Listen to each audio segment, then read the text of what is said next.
में हम लोग देखेंगे कि क्लास 12th का वेक्टर से ऑब्जेक्टिव क्वेश्चन, ठीक है, यानी कि सदिश से हम लोग क्या करेंगे, सब्जेक्टिव क्वेश्चन को देखेंगे कि कौन कौन सा सब्जेक्टिव ऐसा क्वेश्चन है जो आपके बिहार बोर्ड में आने वाले हैं, ठीक है, या फिर और सब ऐसे बोर्ड है जिसमें आते हैं सब्जेक्टिव क्वेश्चन वेक्टर से, उसको देखते हैं, ठीक है। तो देखिए पहला क्वेश्चन जो लिखा हुआ है हमारे पास, ये क्वेश्चन है, क्या बोलते हैं कि सदिश वेक्टर आर बराबर दिया हुआ है कि 3i cap -4j cap plus 5k cap दिया हुआ है, ठीक है। तो इस टाइप में है, चाहे कैप में रहे या फिर वेक्टर में रहे, ठीक है, इस टाइप में दिया का काची निकालना है, हम लोग को मैग्नीट्यूड निकालना है, यानी कि परिमाण निकालना है। तो परिमाण निकालने के लिए सबसे जो पहला फार्मूला जो होता है वो इसका फार्मूला देखिए, xi कैप फिर yj cap plus k cap, तो इस टाइप में रहेगा। तो हम लोग क्या करेंगे, जो इसका परिमाण रहेगा, तो परिमाण जो रहेगा इसका क्या रहेगा, x का स्क्वायर प्लस y का स्क्वायर प्लस z का स्क्वायर। रूट के अंदर क्या होता है, x का स्क्वायर प्लस y का स्क्वायर प्लस क्या होता है, z का स्क्वायर होता है। उसी टाइप में इस क्वेश्चन को क्या बोलता है कि परिमाण निकालना है। तो एग्जाम में अगर सब्जेक्टिव क्वेश्चन रहेगा तो कुछ इस ढंग से बनाना है,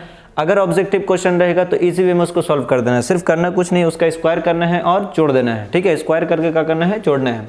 जैसे मान लिया जाए कि यहाँ पर हम लोग के पास दिया हुआ है कि वेक्टर आर बराबर 3i कैप दे है, 4j कैप है, 5k कैप है। तो 3 का स्क्वायर कितना होता है, यानी 3 का स्क्वायर कितना होता है तो 9, और 4 का स्क्वायर कितना होता है तो 16, और फिर उसके बाद 5 का स्क्वायर कितना होता है 25। अब देखिए सारा को हम लोग क्या करेंगे, जोड़ देंगे तो कितना हो जाएगा 50। 50 को हम लोग इस टाइप से तोड़ देंगे कि 25 गुना के कितना होता है 50 होता है। तो 25 का वर्गमूल कितना हो गया 5, और 2 का वर्गमूल नहीं होता है, इसको हम लोग अंदर ही छोड़ दिए, ठीक है। तो किस ढंग से वो समझ में आया ना, कैसे बना सही। तो इसको हम लोग ऐसे सॉल्व करते हैं, ठीक है। तो समझना है, अगर मान लीजिए कि इसी टाइप में हमारे पास एक क्वेश्चन रहता यहाँ पे कि वेक्टर a बराबर दिया जाता कि 3i कैप और प्लस 2j कैप और प्लस 4k कैप, और यहाँ पे बोलता है कि इसका हम लोग को परिमाण निकालिए, मैग्नीट्यूड निकालिए। तो इसका कैसे मैग्नीट्यूड निकालते हैं, तो 3 का स्क्वायर कितना होता है 9, 2 का स्क्वायर कितना होता है 4, और फिर उसके बाद 4 का स्क्वायर कितना होता है 16। अब सारा को हम लोग जोड़ते हैं तो 16 4 हो जाता है 20, और 20 और 9 कितना हो जाता तो 29 हो जाता, और इसका वर्गमूल नहीं निकलता। यहीं तक मेरा आंसर हो जाता। समझ में आना किस टाइम में बना है। तो अगर परिणाम निकालने के लिए रहेगा तो सिर्फ क्या करना है, उसका स्क्वायर कर देना है और स्क्वायर करके जोड़ देना है। अगर उसका वर्गमूल निकल रहा है तो ठीक है, वर्गमूल नहीं निकल रहा है तो कोई बात नहीं, ठीक है। ये बराबर का साइन है, समझेंगे। चलिए तो देखिए समझ में आने कि कैसे क्वेश्चन ये सॉल्व हुआ। तो इसी टाइप में हम लोग सॉल्व कर सकते हैं। देखिए क्वेश्चन है यहाँ पर कि वेक्टर आर बराबर 3i cap 4j cap 5k cap. अब यहाँ पे आपको समझाते रहे कि कैसे कैसे ये बन करके आए हैं। चलिए तो एक बार देख लेते हैं। यहाँ पर हम जानते हैं कि सदिश xi cap yj cap kk cap का परिमाण जो होता है वो रूट के अंदर, यानी कि under root x square plus y square plus का होता है z का स्क्वायर होता है, ठीक है। तो उस टाइप में हो गया कि वेक्टर आर बराबर, इसको हम लोग मॉड वेक्टर से सूचित करते हैं, यानी कि परिमाण को मॉड से भी सूचित करते हैं, ठीक है। x का स्क्वायर तो x की जगह पर 3 था, y का स्क्वायर 4 था, 5 का स्क्वायर यानी कि z का स्क्वायर 5 था, स्क्वायर करके फिर उसका वर्गमूल निकल गया। तो यहाँ से आपका काची आ गया, इसका परिमाण निकल गया, ठीक है।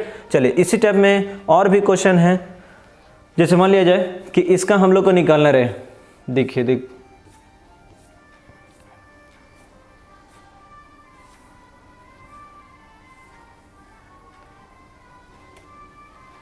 देखिए उसी टाइम में हम लोग को देखिए एक क्वेश्चन दिया हुआ है कि निम्नलिखित में सदिशों में क्या बोलता है कि परिमाण निकालना है। देखिए इसका फिर आ गया ना कि परिमाण निकालना है। तो देखिए जैसे बताएं कि वो क्वेश्चन कैसे सॉल्व होता है, उसी टाइप में इसको भी सॉल्व करना है। यानी कि इसका अगर हम लोग को परिमाण निकालना रहेगा, सबसे पहले a का, तो मॉड वेक्टर a लिखेंगे, क्या करना है, इसका स्क्वायर करना है, यानी कि 2 का स्क्वायर करना है, फिर उसके बाद आपका 3 का स्क्वायर करना है, फिर उसके बाद प्लस 4 का स्क्वायर करना है। तो 2 का स्क्वायर कितना होता है तो आपका 4 हो जाता है, ठीक है।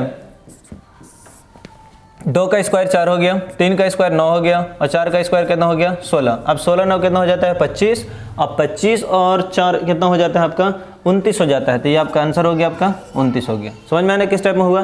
तो ऐसे सॉल्व कर सकते हैं। उसी टाइप में इसका दिया हुआ है तो इसका स्क्वायर करना है, फिर इसका स्क्वायर करना है, दोनों को क्या करना है, जोड़ देना है, तो इसका आंसर आ जाएगा। उसी तरह से आपको इसको बना लेना है। यहाँ पर लिखा हुआ है, देखिए इसका लिखा हुआ था 5 का स्क्वायर करना, 7 का स्क्वायर करना है, फिर उसके बाद 10 का स्क्वायर करना है, और फिर इसको जोड़ देना है, आपका आंसर आ जाएगा। तो ये आपका होमवर्क रहेगा। इस टाइप में इसको आप सॉल्व कर लेंगे, ठीक है। अगर बनाना रहता है तो आपको बता देते हैं कि कैसे बनता है यहाँ पर। तो सिर्फ करना कुछ नहीं है, परिणाम के लिए इसका स्क्वायर करना है, फिर इसका स्क्वायर करना है, फिर क्या करना है, इसका स्क्वायर करना है, उसके बाद जोड़ देना है। बाकी के अगले वीडियो मिलता है आपके साथ। Thank you so much.